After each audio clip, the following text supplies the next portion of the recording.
Hello बच्चों, स्वागत है आपका हमारे YouTube चैनल के कोचिंग क्लासेस में।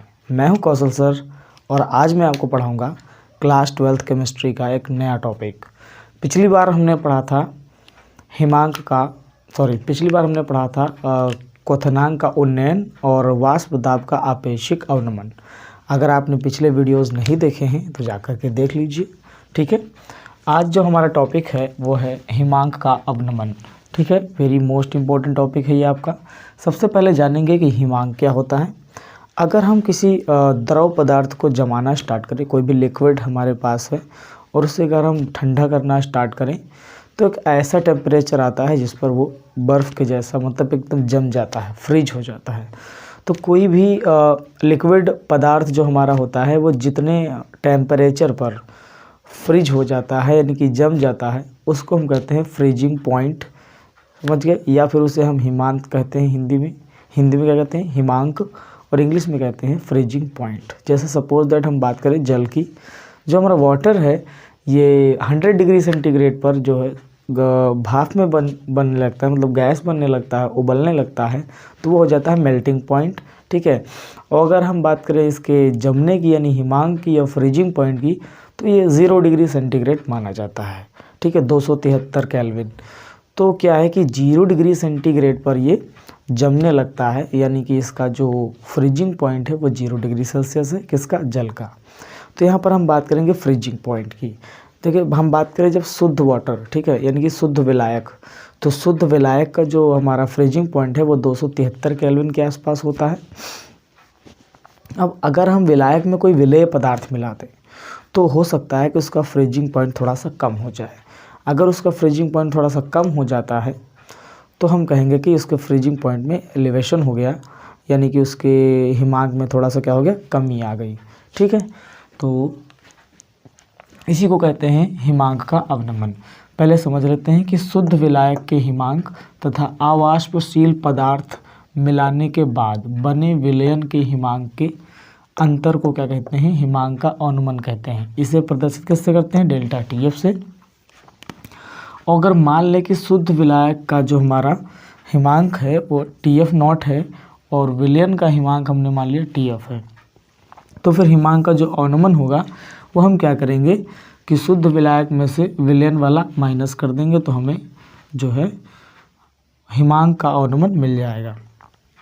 फिर अगले पॉइंट की बात करें तो जो हिमांक का अवनमन होता है वो मोललता के अनुक्रमानुपाती होता है। जिस प्रकार से हमने इससे पहले पढ़ा था कि क्वथनांक का उन्नयन मोललता के अनुक्रमानुपाती होता था, वैसे ही हम अब पढ़ रहे हैं कि हिमांक का जो अवनमन होता है वो मोललता के अनुक्रमानुपाती होता है। तो यहाँ से आपका फार्मूला मिल जाएगा कि डेल्टा TF अनुक्रमानुपाती M फॉर मोललता, और जब हम इसको हटाएंगे नियतांक बढ़ जाएगा KF, नियतांक क्या बढ़ जाएगा, KF, और साथ में M क्या है, मोललता है। अब अगर हम बात करें कि इसका फॉर्मूला कैसे आएगा, तो फॉर्मूला डेरिवेशन की अगर हम बात करेंगे तो उसके लिए हमें क्या करना होगा, चलिए देखते हैं।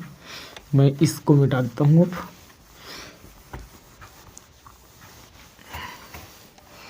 तो ध्यान देंगे यहाँ पर थोड़ा सा, ये हमारे पास है delta TF is equal to KF into में M जो है हमारी मोललता है, और मोललता बराबर होता है विलेय के मोलों की संख्या, हम लिख देते हैं स्मॉल में, ठीक है, और बटे में विलयन का आयतन किलोग्राम में, विलायक का द्रव्यमान किलोग्राम में, ठीक है।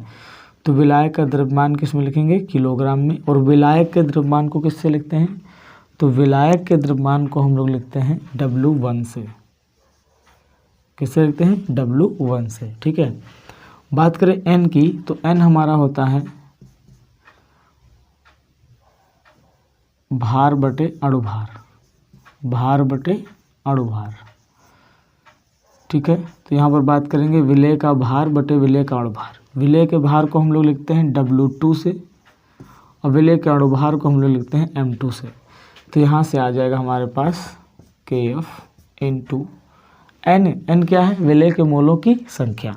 तो हम इसकी जगह पे लिखेंगे भार बटे अणुभार, यानी W2 अपॉन में M2, ओके। और सबके अपॉन में क्या चल रहा है, सबके बटे में चल रहा है हमारा W1, बट W1 हमारा किस में होगा, किलोग्राम में, और इसे ग्राम में बनाने के लिए 1000 से गुणा कर देंगे। इसका इससे गुणा हो जाएगा, इसका सबसे ऊपर वाले से गुणा हो जाएगा।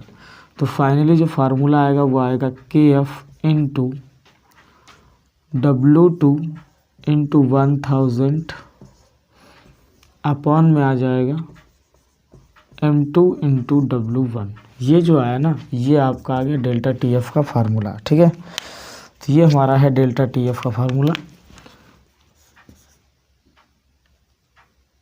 डेल्टा TF बराबर KF इंटू W2 इंटू 1000 और बटे में आ जाएगा M2 इंटू W1। ये आपका फार्मूला है मेन। ठीक है, इसी से सवाल आपके लगेंगे। ये फार्मूला आपका है हिमांक का अवनमन ज्ञात करने का। चलिए ठीक है, आपने देख लिया हिमांक का अवनमन क्या होता है। अब हम बढ़ेंगे इसमें आधारित एक न्यूमेरिकल। ठीक है, मैं इसे बिठा देता हूँ, तब तक आप इसका स्क्रीनशॉट ले सकते हैं।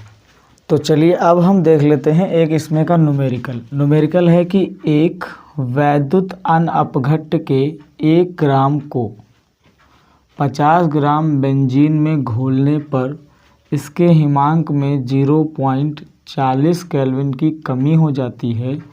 बेंजीन के लिए के बराबर 5.12 किलो केल्विन, किलो और ये केल्विन किलोग्राम। ठीक है, इसको पढ़ेंगे केल्विन किलोग्राम प्रति मोल है। प्रति मोल पढ़ें या मोल इनवर्स पढ़ें, बात एक ही है। विलेय का मोलर द्रव्यमान ज्ञात कीजिए। विलेय का मोलर द्रव्यमान ज्ञात करना है, मतलब M2 ज्ञात करना है। ठीक है, डेल्टा TF बराबर क्या हो जाएगा, यहाँ से KF इंटू W2 इंटू 1000 बटे, अभी तो प्रूफ किया था, M2 गुणे W1। ठीक है, चलें फार्मूला लगा दें। हालांकि हमें यहाँ पर M2 निकालना है, तो हम फार्मूला चेंज कर लेंगे। M2 बराबर KF इंटू W2 इंटू 1000 बटे डेल्टा TF नीचे कर देंगे, इंटू में W1 कर देंगे। ठीक है, चलें ये वाला फार्मूला लगाते हैं। क्या लिखा हुआ है पहले देखेंगे, दिया क्या क्या है, क्या क्या दिया है। ठीक है, 1 ग्राम हमारा विलेय का भार है, जो कि W2 से लिखा जाता है। 1 ग्राम हो गया। 50 ग्राम बेंजीन, W1 बराबर दिया हमें, W1 बराबर 50 ग्राम दिया है। इसके बाद में लिखा है इसके हिमांक में इतने की कमी हो जाती है, यानी कि डेल्टा TF दिया हुआ है। डेल्टा TF बराबर 0.40 केल्विन। बेंजीन के लिए K का मान ज्ञात कीजिए। ठीक है, बेंजीन के लिए KF का मान, ये KF का मान दिया हुआ है 5.12। ठीक है, अब ये सारे मान हमें रख देने और M2 निकालना है। तो यहाँ से फार्मूला आ जाएगा M2 बराबर KF का मान कितना है 5.12 इंटू W2 की वैल्यू कितनी है, W2 की वैल्यू है 1 ग्राम, 1000 गुणे में अपॉन में देखेंगे तो डेल्टा TF जो कि है 0.40 इंटू W1 हमारा 50 ग्राम। पॉइंट से पॉइंट कैंसिल आउट कर दिया। ठीक है, हमारे पास बचेगा 0 से 0 कट गया, 0 से 0 कट गया, ये कटेगा 5 एकम 5, 5 दूनी 10, 2 एकम 2, 2 दूनी 4, 2 एकम 2, 2 दूनी 4, 2 25 10, 2 छंग 12। तो उत्तर मिला 256। कितना मिला, 256। ठीक है, तो फाइनली हमारे पास जो आंसर आएगा वो आएगा M2 बराबर 256। ठीक है, मात्रक तो इसका पता ही होगा, मात्रक इसका होता है ग्राम प्रति मोल। ठीक है, क्या होता है, ग्राम प्रति मोल। मोल इनवर्स भी कर सकते हो आगे जाकर। ठीक है, तो ये आपका आ गया आंसर। आपने आज सीखा, ठीक है, कि हिमांक का अवनमन क्या होता है, उस पर बेस सवाल कैसे लगाते हैं। ठीक, तो दोस्तों अब हम पढ़ेंगे परासरण दाब या परासरण। पहले हम पढ़ेंगे कि परासरण क्या होता है। ओके, तो परासरण के लिए हमें समझना होगा एक चीज़। देखो, सबसे पहले हम देखते हैं कुछ चीज़ें हैं, जैसे अगर आप अपने हाथों को नमक पानी के घोल में कुछ देर तक रखेंगे तो देखते हैं कि आपके हाथ सिकुड़ जाते हैं, या फिर आप जब खेत वगैरह में पानी लगाते हैं तो देखते हैं कि आपके पैरों की उंगलियां या हाथ की उंगलियां सिकुड़ जाती हैं। इसके अलावा आपने देखा होगा कि अंगूर वगैरह रहते हैं, उनको पानी में डालो तो वो पचक जाते हैं, और किशमिश को अगर पानी में डालो तो वो फूल जाता है। ठीक है, इसी प्रकार से आपने देखा होगा कि मुरझाए हुए फूल होते हैं, उन्हें पानी में रख दो तो वो बढ़िया से सही हो जाते हैं। और भी बहुत कुछ चीज़ें आपने देखी होगी। ठीक है, जैसे कि हमारा त्वचा से पसीना निकलता है। इन सब चीज़ों की अगर हम बात कर रहे हैं, ये सभी चीज़ें हमारी बनी हुई पतली पतली झिल्लियों से। ठीक है, अब ये झिल्लियाँ होती हैं तो ये एकदम मतलब जाली जैसी होती हैं, तो इनमें बहुत छोटे छोटे छिद्र होते हैं जो हमें दिखते नहीं, और ऐसी झिल्लियों को हम कहते हैं अर्धपारगम्य झिल्लियाँ। क्या कहते हैं? अर्धपारगम्य झिल्लियाँ, और इंग्लिश में इनको कहा जाता है semi permeable membrane. Semi permeable membrane, और इनका जो शॉर्टकट है वो SPM। क्या कहते हैं इनको? SPM। देखो, सबसे पहली बात है कि SPM हम समझ लें। ठीक है, SPM सेमी परमेबल मेम्ब्रेन एक प्रकार की झिल्ली होती है जो कि मनुष्य की आंतों पर पाई जाती है, त्वचा पर होती है। ठीक है, मनुष्य के आमाशय में भी होती है, मतलब जंतुओं पे ही प्राप्त की जाती है SPM। अब सपोज दैट कि हमारा इसमें बहुत सारा भरा हुआ है विलायक। हमने इसमें कोई विलायक भर लिया। ओके, ठीक है, और यहाँ पर हम लगा देते हैं कोई एक पात्र छोटा सा, और इस पात्र में हम लोग लगा देंगे एक SPM। रेड कलर से मैंने बना दी है SPM को। ठीक, ऊपर से वायु का दाब लगेगा। यहाँ पर आप एक काम करें कि कोई भर लें, यहाँ पर हम भर लेते हैं कोई लिक्विड पदार्थ। इसमें हमने भर लिया है कोई लिक्विड पदार्थ जिसको हम कह सकते हैं विलयन। इसको हम लोग क्या बोल सकते हैं? विलयन इसमें भरा है। अब विलयन में दो चीज़ें होती हैं, विलेय भी होगा और साथ में विलायक भी होगा। हालांकि ये बात हम बाद में करेंगे। इसमें भरा है विलयन। बात यहाँ से क्या होती है कि ये जो विलायक के कण हैं, ये विलायक के कण, ये हमारी जो SPM है, ठीक है, SPM, ये विलायक का कण इस SPM झिल्ली को पार करके विलयन में जाने लगते हैं। कहाँ जाने लगते हैं? विलयन में। तो इस क्रिया को हम लोग कहते हैं परासरण। क्या कहते हैं इसको? परासरण। ठीक है, जो हमारे विलायक के कण होते हैं, विलायक के कण, वो SPM को पार करके विलयन में जाने लगते हैं। ये विलयन भरा है इसके अंदर। जो हमारे विलायक के कण होते हैं वो SPM को पार करके विलयन में जाने लगते हैं, और इस प्रक्रिया को हम लोग कहते हैं परासरण। ठीक है, और ये क्रिया ना तब तक होती रहती है, इसका चित्र बनाना तो स्क्रीनशॉट ले लीजिए। ये जो है क्रिया तब तक होती रहती है जब तक कि साम्य की स्थिति ना हो जाए, मतलब दोनों जगह पर बराबर बराबर ना हो जाए सांद्रता। क्योंकि जो हमारा विलायक के जो हमारे कण हैं वो निम्न सांद्रता से उच्च सांद्रता की ओर चलते हैं। ठीक है, किधर से? निम्न सांद्रता से उच्च सांद्रता की ओर चलते हैं। जैसे हमारे पास ये कोई टैंक है जिसमें बहुत सारा पानी भरा हुआ है। ठीक, इसमें हमने एक अंगूर डाल दिया। क्या डाल दिया? अंगूर। ओके, ठीक है, डन। अंगूर डालेंगे तो बाहर का जो हमारा पानी है उसका जो सांद्रता है वो ज़्यादा होगा, उसकी सांद्रता ज़्यादा होगी। अंगूर के रस की सांद्रता कम होगी।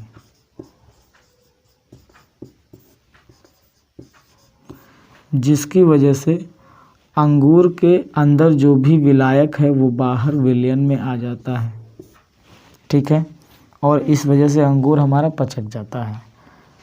अब हम बात करें जैसे किशमिश होता है यहीं पर, तो किशमिश में जस्ट इसका उल्टा होता है, ठीक है, उसमें पानी किशमिश के अंदर जाने लगता है।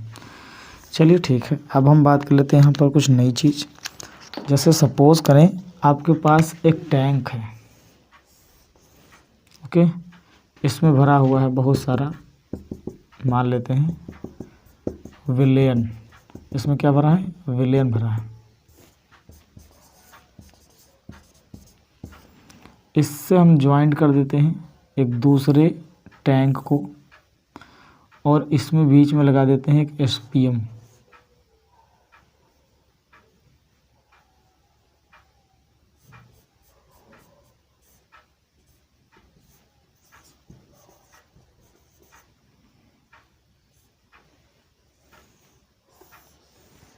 एक दूसरा टैंक बना लेंगे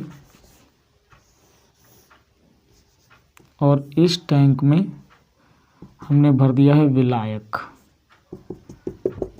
विलायक इसमें भर देते हैं विलायक बहुत सारा।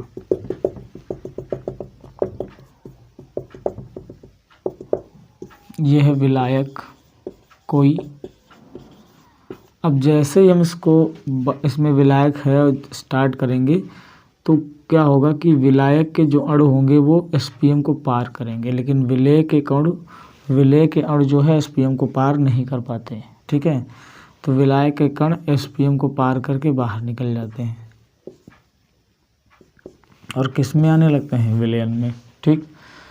याद रखना इसके ऊपर जो है वायु दाब लगता है, इसके ऊपर भी वायु दाब लगेगा। अब ये इस तरफ आने लगते हैं। आने की क्रिया को हम लोग कहते हैं परासरण। आने की क्रिया को हम लोग क्या कहते हैं, परासरण। अब बाय द वे मान लो आपको परासरण रोकना है, हमें नहीं चाहिए, हमें जितनी सांद्रता चाहिए उतनी आ गई है, तो सपोज दैट मान लो आपकी सांद्रता आ गई है जितनी चाहिए, हम इसे रोकना चाहते हैं, तो हम इसमें एक दाब लगाते हैं ऊपर से। क्या लगाते हैं, ऊपर से दाब, और इस दाब को कहा जाता है परासरण दाब। वह दाब जो परासरण की क्रिया को रोक देता है उसे हम कहते हैं परासरण दाब, ठीक है। जो परासरण की क्रिया को क्या करे, रोक दे, उस दाब को क्या कहते हैं, उस दाब को ही कहते हैं परासरण दाब।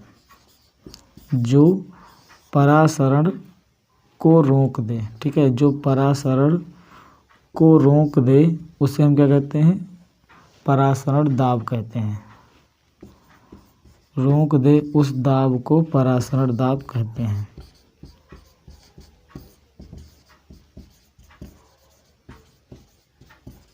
ठीक है, ऐसा दाब जो परासरण की क्रिया को रोक देता है उस दाब को हम लोग क्या कहते हैं, परासरण दाब कहते हैं। और इसे प्रदर्शित किससे करते हैं, पाई से। तो चलिए हम देखते हैं इसके पाई की छोटी मोटी डेरिवेशन है, ज़्यादा नहीं, ठीक है। तो ये जो हमारा परासरण दाब होता है ये जो है शायद आई थिंक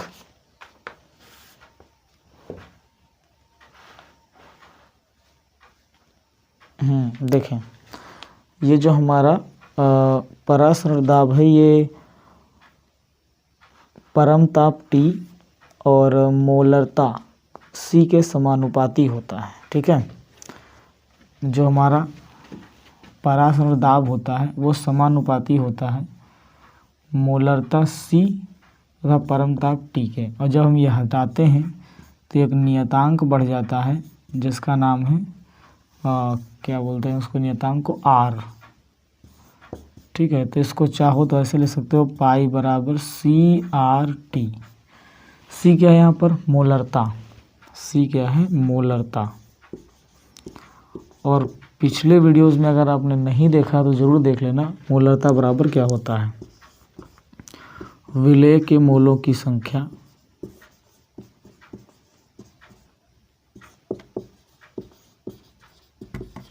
बटे विलयन का आयतन, ठीक है। तो यहाँ से हम रखेंगे इसको पाई बराबर, और विलय के मोलों की संख्या होता है भार बटे अणुभार। फिलहाल यहाँ पर लिखेंगे हम विलय के मोलों की संख्या।